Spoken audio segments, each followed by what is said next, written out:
بسم اللہ الرحمن الرحیم، السلام علیکم ناظرین۔ آج سب سے پہلے آپ کو بتائیں گے کہ بھارت سے پاکستان کی اتنی بڑی کامیابی، پاکستان کی اتنی زیادہ اہمیت برداشت نہیں ہوئی۔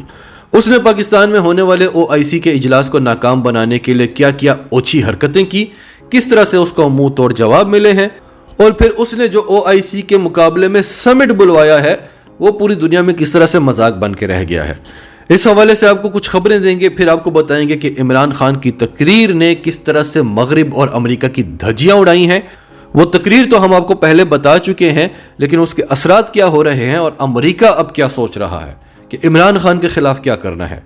اس حوالے سے بھی آپ کو کچھ انفارمیشن دیں گے، اور سب سے آخر میں آپ کو بتائیں گے کہ کس طرح سے ترکی نے پاکستان کی پیٹھ میں چھرا گھونپ دیا ہے۔ اور آج پوری دنیا یہ بات مان رہی ہے کہ اگر مسلمانوں کا کوئی لیڈر ہے تو وہ ایک ہی ہے، اور اس کا نام ہے عمران خان۔ تو ساری ڈیٹیلز آپ کو بتائیں گے۔ اس سے پہلے اگر ابھی تک آپ نے ہمارا چینل سچ ٹی وی سبسکرائب نہیں کیا تو اسے ابھی سبسکرائب کریں اور بیل آئیکن پر کلک کریں تاکہ ہماری آنے والی ویڈیوز آپ کو وقت پر ملتی رہیں۔ ناظرین، وہ بھارت جس سے یہ برداشت نہیں ہوتا کہ کسی دوسرے ملک کی کرکٹ ٹیم پاکستان میں کرکٹ میچ کھیلنے کے لیے آئے، اور اگر کوئی آ جائے تو اس دوران کوئی ایسا واقعہ ہو جائے کہ وہ دوبارہ نہ آنے کا وعدہ کر کے جائے، وہ بھارت یہ کیسے برداشت کرے گا کہ پوری دنیا پاکستان میں اکٹھی ہوئی ہے اور پاکستان سربراہی کر رہا ہے۔ تو پہلے آپ کو کچھ خبریں ایسی دیتے ہیں جس میں آپ کو بتائیں گے کہ بھارت نے کیا کیا اوچھی حرکتیں کی ہیں جس سے دنیا کو یہ پیغام پہنچے کہ پاکستان میں تو ہر وقت دہشت گردی ہے، پاکستان تو دہشت گردی کا گڑھ ہے۔ وہ بھارت جہاں روز بھارتی فوجی مر رہے ہیں، جہاں آزادی کی تحریکیں کھڑی ہوئی ہیں، جس بھارت کا ایک بارڈر بھی محفوظ نہیں ہے، جہاں انتہا پسندی کی انتہا ہے، وہ بھارت اربوں ڈالرز پروپیگنڈا مشینری پر لگا کر ہمارے حکمرانوں کو اپنے ساتھ ملا کر پاکستان کو الٹا بدنام کر چکا تھا۔ لیکن الحمدللہ عمران خان بھارت کی ان ساری محنتوں پر پانی پھیر چکا ہے۔ آج دنیا بھارت کو دہشت گرد کہتی ہے، انتہا پسند کہتی ہے، پاکستان کو امن پسند ملک مانتی ہے۔ تو سب سے پہلے آپ کو 2-3 خبریں دیتے ہیں جس میں آپ کو بتائیں گے کہ بھارت کیا اوچھی حرکتیں کرتا رہا کہ پاکستان میں ہونے والا OIC کا اجلاس ناکام ہو جائے، اور ہمارے سیکیورٹی اداروں نے کس خوبصورتی سے بھارت کی ان کوششوں کو ناکام بنایا۔ کل کراچی میں جو گیس پائپ لائن میں دھماکہ ہوا تھا، اس حوالے سے محکمہ سوئی گیس کا رد عمل بھی سامنے آ گیا ہے۔ محکمہ سوئی گیس کا کہنا ہے کہ دھماکے والی جگہ سے کوئی پائپ لائن ہی نہیں گزری۔ اس دھماکے سے 16 لوگ جاں بحق ہوئے ہیں۔ شیر شاہ دھماکے کی جائے وقوع پر موجودہ سوئی سدرن گیس کی ٹیموں نے تصدیق کی ہے کہ واقعے کی جگہ پر ادارے کی کوئی گیس پائپ لائن نہیں ہے۔ پھر بلوچستان میں بھارت کے ابھی بھی کچھ ایلیمنٹس موجود ہیں جو انشاءاللہ جلد ختم ہونے والے ہیں۔ کوئٹہ کے معروف کاروباری علاقے شارع اقبال پر ہونے والے دھماکے میں ایک شخص جاں بحق جبکہ 10 افراد زخمی ہو گئے۔ دھماکے سے شارع اقبال پر کھڑی گاڑیوں اور قریبی دکانوں کو بھی نقصان پہنچا۔ پولیس کے مطابق شارع اقبال پر ہفتہ کی شب زوردار دھماکہ ہوا جس کی آواز دور دور تک سنی گئی، جس کے نتیجے میں ندا محمد نامی شخص جاں بحق جبکہ ایک بچے، 3 خواتین سمیت 10 افراد زخمی ہیں۔ پھر کاؤنٹر ٹیررزم ڈپارٹمنٹ CTD نے پاکستان کے سب سے بڑے صوبے پنجاب کے مختلف شہروں میں انٹیلیجنس بیسڈ آپریشن کیا ہے۔ ترجمان CTD کا کہنا ہے کہ آپریشن میں خاتون سمیت 9 مبینہ دہشت گردوں کو گرفتار کیا گیا ہے۔ CTD کا کہنا ہے کہ خاتون اور 5 افراد کو لاہور جبکہ دیگر ملزمان کو چنیوٹ، ملتان اور ٹوبہ ٹیک سنگھ سے گرفتار کیا گیا ہے۔ ترجمان CTD کا کہنا ہے کہ گرفتار افراد کا تعلق کالعدم تنظیموں سے ہے۔ CTD کا کہنا ہے کہ ملزمان سے شرانگیز لٹریچر، نقشے، بارودی مواد اور نقدی برآمد کی گئی ہے۔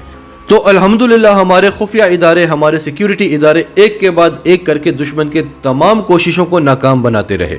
پھر ناظرین، آپ سب جانتے ہیں کہ جب افغانستان سے امریکی اور نیٹو کی فوجوں کا انخلاء ہو رہا تھا تو اس وقت پاکستان کو پوری دنیا میں کتنی اہمیت دی جا رہی تھی، اور ابھی تک دی جا رہی ہے۔ امریکہ سمیت پوری دنیا پاکستان سے مدد مانگ رہی تھی، اور آج تک یہ سارے فیصلے پاکستان ہی کروا رہا ہے۔ اس دوران بھارت بھی در بدر پھرتا رہا کہ ہمیں بھی بٹھاؤ، ہمیں بھی سمٹ میں بلاؤ، ہم بھی اہمیت رکھتے ہیں، ہمارے بھی افغانستان میں سٹیکس ہیں، ہم بھی بہت بڑا ملک ہیں۔ لیکن بھارت کو ہر جگہ یہی سننے کو ملتا تھا کہ آپ کا کوئی کام نہیں، اور اگر آپ کی خوشی کے لیے آپ کو بلا بھی لیا تو پھر پاکستان نہیں آئے گا، کیونکہ پاکستان کہتا ہے کہ وہ ملک جو افغانستان میں امن کا سب سے بڑا دشمن ہے، افغانستان میں امن کے لیے کانفرنس بلائی جائے اور اس ملک کو شرکت کی دعوت دی جائے تو پھر ہم نہیں آئیں گے۔ تو انخلاء کے بعد